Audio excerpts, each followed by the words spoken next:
con al ingreso, la paciente, bueno, se constatan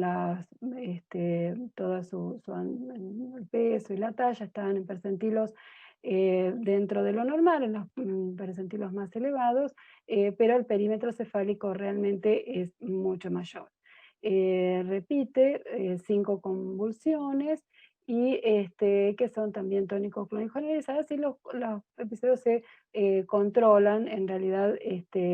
sin dificultad. Entonces, como consecuencia, digamos, de este ingreso y demás, se realiza una serie de laboratorios en los cuales no hay, digamos, marcadores orientadores específicos. Todo lo infectológico orienta hacia que es normal, el líquido es normal, y presenta una discreta acidosis metabólica que en realidad enseguida se compensa. La paciente venía de los días previos también con vómitos y inapetencia. Entonces, bueno, también pueden tomar parte de ese contexto. Tener en cuenta que la aciduria glutárica es más aciduria que acidemia, ¿sí? No va a ser como las otras acidosis orgánicas que realmente vemos un medio interno que es muy difícil de corregir. En este caso vemos un cloro que es normal y bueno, realmente se piden estudios, el electro fue normal, y en la tomografía aparece una atrofia bifrontotemporal y unas cisuras silvianas amplias que llaman, digamos, la atención y abren un poco el espectro de diagnósticos diferenciales. La paciente, una vez que se ven los episodios, está en muy buen estado general, y entonces, previamente a tomar las muestras específicas hacia otro diagnóstico, obviamente estamos en una clase de acidemia glutárica, así que sabrán qué es lo que se toma, pero lo que quiero marcar es que rápidamente la paciente está, una vez controladas las crisis, en buen estado general y se da el alta sin secuelas. Posteriormente se tienen los resultados de esos ácidos orgánicos que se habían solicitado, y hay una elevación, digamos, hay una presencia de ácido glutárico y 3-hidroxiglutárico, y en las acilcametinas se ve una glutaril acilcametina elevada, esa C5DC, y también la C0 que está baja, con valores de carnitina total realmente muy descendidos, y la carnitina libre también muy descendida. En la resonancia ya sí se ven las imágenes características, esa hipoplasia, esa profundización de esos valles silvianos, que, como decía Norma, esto está más relacionado con una hipoplasia, y como había descrito ella en el transcurso de la vida de estos pacientes, eso, digamos, logra una mayor después desarrollo. Y no se ven las imágenes típicas de la lesión estriatal, que es la que se va a acompañar con toda esa clínica de distonía que tuvieron aquellos otros pacientes, sino que esta paciente tuvo un buen desarrollo posterior. Se toma luego para hacer el estudio genético que confirma definitivamente la enfermedad, en el cual encontramos esta mutación que ya está muy descripta y vista, sobre todo relacionado con los europeos del este, y que también hace alusión al origen del apellido, que es realmente un origen alemán, tanto del padre como de la madre, así que probablemente venga desde ahí. Bueno, una vez que se tiene el diagnóstico, se empieza a hacer el tratamiento nutricional, como dijimos, y después lo vamos a describir un poquito, y la evolución clínica ha sido normal, y la adecuación de la dieta y el desarrollo postnatural ha sido muy adecuado, ha seguido sus carriles de crecimiento, y el perímetro, en cuanto al perímetro cefálico, está presente esa macrocefalia que excede por encima del percentil 3, del score 3. Con respecto al tratamiento entonces que se implementa, es el tratamiento nutricional que ya nos describió Mercedes, en donde lo que se toma en cuenta es,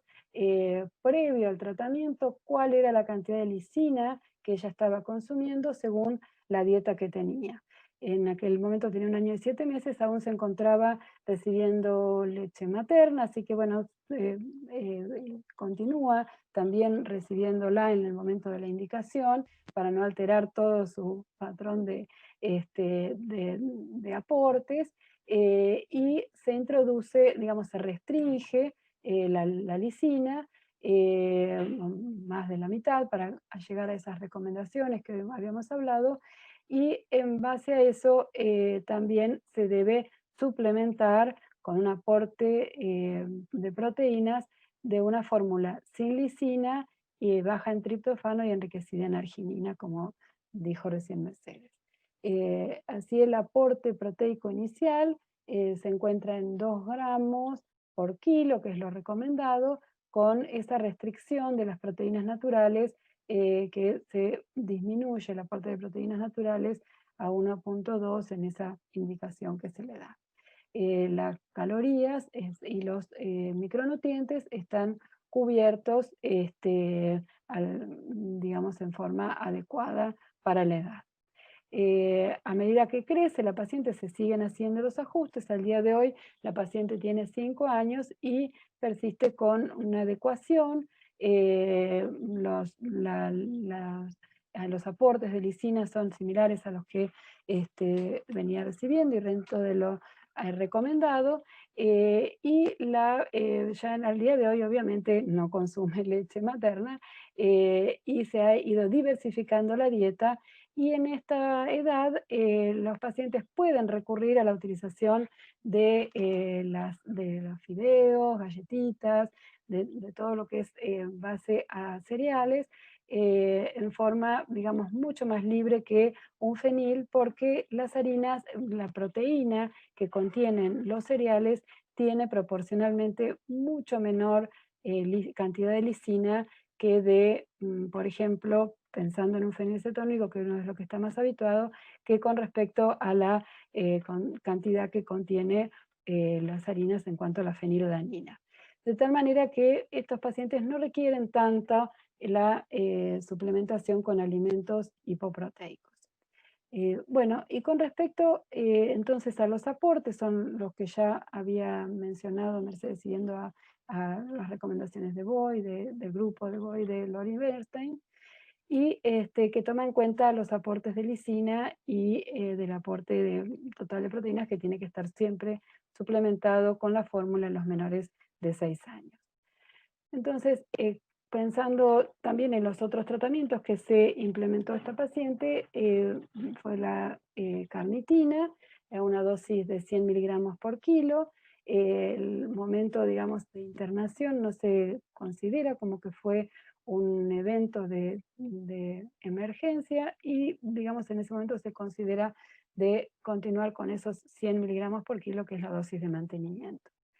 Con respecto a la riboflavina, si en un primer momento se indicó, y bueno, y se puede indicar, hay cierta controversia sobre la utilidad real, si bien, digamos, en forma especulativa podría mejorar este metabolismo, en realidad está en discusión su utilización. Y el otro tratamiento que se implementa para esta paciente y que se debe tener muy en cuenta es el protocolo de emergencia. Entonces, un ratito me voy a referir justamente al principio de por qué usamos carnitina y por qué utilizamos estos protocolos de emergencia. Con respecto a los controles, se siguen haciendo controles clínicos, nutricionales, revalorando todo el tiempo cuáles son sus aportes. Y con respecto al laboratorio, bueno, hay que tener en cuenta de hacer un perfil nutricional, como todos los pacientes en los que se realizan estas dietas artificiales, de la restricción de las proteínas naturales tan importantes, en los que también se restringen obviamente micronutrientes. Entonces es esencial continuar con los controles. Y en los pacientes más a largo plazo, digamos, no a esta edad, pero lo dejé un poco planteado porque son los controles que también hay que tener en cuenta, es en cuanto a lo referido a la función renal, porque se sabe que es de los órganos diana que pueden también ser repercutidos en esta enfermedad. Los ajustes se van realizando según el perfil de aminoácidos y principalmente en función de la lisina. Y después también se pueden controlar la carnitina libre y total y, digamos, los ácidos orgánicos,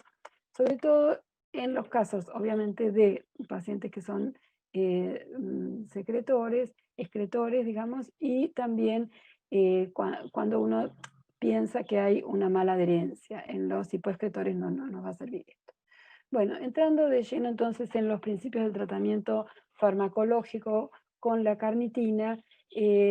digamos, hay muchos estudios que avalan la utilización y el principio, digamos, básico es que justamente una de las cosas que uno detecta es que hay una depresión plasmática. Entonces, inevitablemente, la carnitina intracelular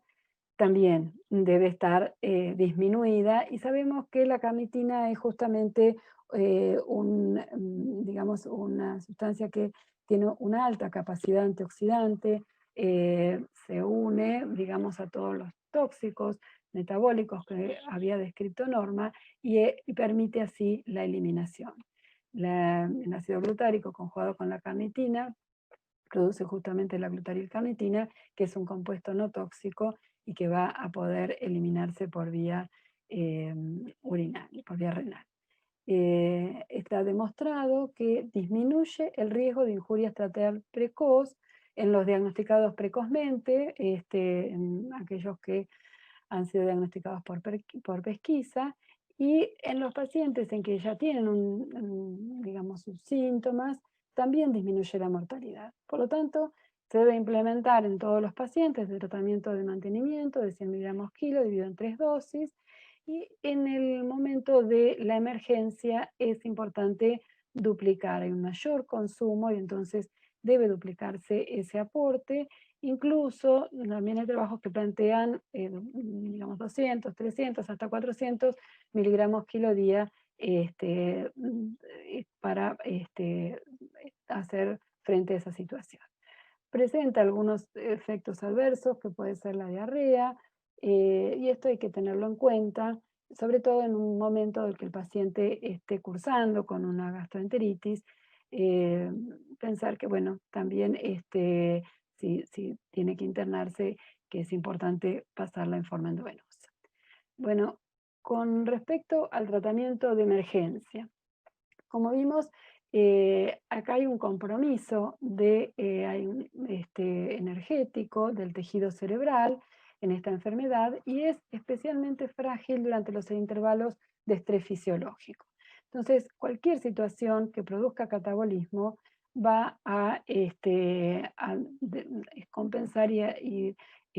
pone de manifiesto más esta dificultad que existe en esta enfermedad. Entonces, es muy importante para